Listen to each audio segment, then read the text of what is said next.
দেখো ক্লাস করে এসে তো পদকা বাবাকে ওর মা খাইয়ে দিয়েছে, ফল খাওয়া হয়ে গেছে পদকা বাবার। তারপরে পদকা বাবা কি করছে দেখো, ও পদকা বেটা স্প্রিং, ওই দেখো স্প্রিং উঠে গেল।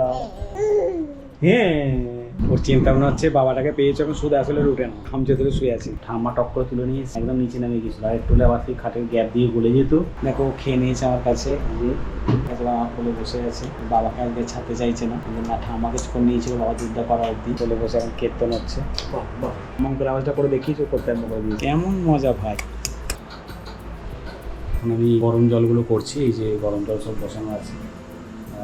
বাইরে গণেশ ঠাকুরের বিসর্জন রাস্তা দিয়ে এত ভয়ানক আওয়াজ, বাচ্চা ঘুম থেকে উঠে পড়েছে এবং ঘুম থেকে উঠে পড়া তো ছেড়ে দাও, আতঙ্কে মাকে মানে জড়িয়ে জড়িয়ে ধরছে, ভয়ে কেঁদে উঠছে। আরো যত রকম সঙ্গীক হতে পারে তার সঙ্গে মারা পরিমাণে বাজি ফাটানো। বুঝতে পেরেছি আনন্দগুলো কখনোই মিস করা উচিত নয়। এত রাতে বাজতে চলেছে 11:30 থেকে 11:45। আমি জানি না এটা হয়তো কালচারের মধ্যে পড়ে, কত বয়স্ক লোক, কত এই যে দুধের শিশু রয়েছে এদের যে কতটা কষ্ট হয়, এটা বিরাট ক্ষতি হয়, করা যাবে মেনে নিতে হবে। একটু শোনো বন্ধুরা, টাইমটা হচ্ছে রাত্রি 11:40। ঘরটা এগুলোতে টাচ করছি, এগুলোতে থরথর করে কাঁপছে, বুঝতে পারছো? ডিসিপ্লিনের কথা ছেড়ে দিলাম, সেন্সটাও চলে গেছে টোটাল। তো মানে চারদিক থেকে এত বেশি, বাচ্চাটাকে কোনোভাবে স্থির রাখা যাচ্ছে না। ওর মা বুকের মধ্যে চেপে ধরে নিয়ে শুয়ে আছে, কন্টিনিউ কেঁদে কেঁদে উঠছে আর কেঁপে কেঁপে উঠছে। তারপর বিছানা রেডি করে ফেলেছি, বাচ্চাকে নিয়ে আসতে পারছি না। অত্যাচার আওয়াজ, নিচের ঘরে যা হোক করে রাখতে হবে দরজা জানলা বন্ধ করে, তাতেও দরজা জানলা বন্ধ করে আওয়াজ আটকানো যাচ্ছে না। বাচ্চাগুলো করতে হবে, গাছগুলোতে জল দেবো, আরে আওয়াজটা শোনো। ব্যালকনিতে যাচ্ছি,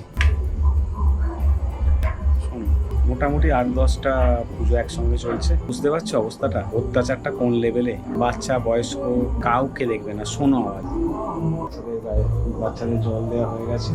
বক্সের অত্যাচার, পদকার মা পদকাকে নিয়ে নিচে শুয়ে আছে। আমি এখন পদকার জন্য রাতের যে ফিডটা সেটা করতে চলে এসেছি। ওটা চটপট করে নিই, হাত ফাত পরিষ্কার করে ধুয়ে ফিডটা বানিয়ে নিই, আর যে বোতলটা খেয়ে রাখা রয়েছে সেটাকে ভালো করে ধুয়ে রিলাইজ করে নিই। দেখো বক্সের অত্যাচার কমেছে, বাট ওর মা এবং পদকা নিচে শুয়ে গিয়েছিল, নিচেই শুয়ে গেছে। পদকার দুধ আমি পাশেই রেখে দিয়ে এসেছি। বাটটা হচ্ছে ব্লগ যদি দেখে থাকো তাহলে বুঝবে শরীরটা আমার কিন্তু এখনো পুরোপুরি সারেনি, সারা শরীরে এখনো যন্ত্রণা হচ্ছে। আমি জানি না এটা রিটার্ন হবে কিনা, রেস্ট তো একদম উঠে গেছে যেন, বুঝতেই পারছো। এবং সবচেয়ে বাস্তব হচ্ছে আজকে বাবার 1 বছর মৃত্যুবার্ষিকী হয়ে গেল গতকাল 31 অগস্ট। এখন 12টা যেহেতু বেজে গেছে তাই বলছি, ব্লগটা যেহেতু 31 অগস্ট হিসেবেই তোমরা দেখবে, তাই জন্য 1 বছর হয়ে গেল।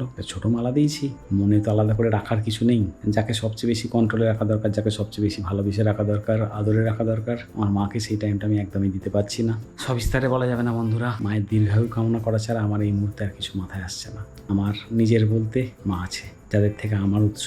গুড নাইট বন্ধুরা, আমি জানি না এরপরে আবার কিছু আছে কিনা, এরপরে হয়তো তোমার ডাকবে, যেতে হবে পরে। আগামীকালকের নতুন ব্লগে আবার তোমাদের সঙ্গে দেখা হচ্ছে। সঙ্গে থেকো, সাবস্ক্রাইব করো, পারলে কমেন্ট করো, শেয়ার করো, যদি সম্ভব হয় আরও ছড়িয়ে দিও।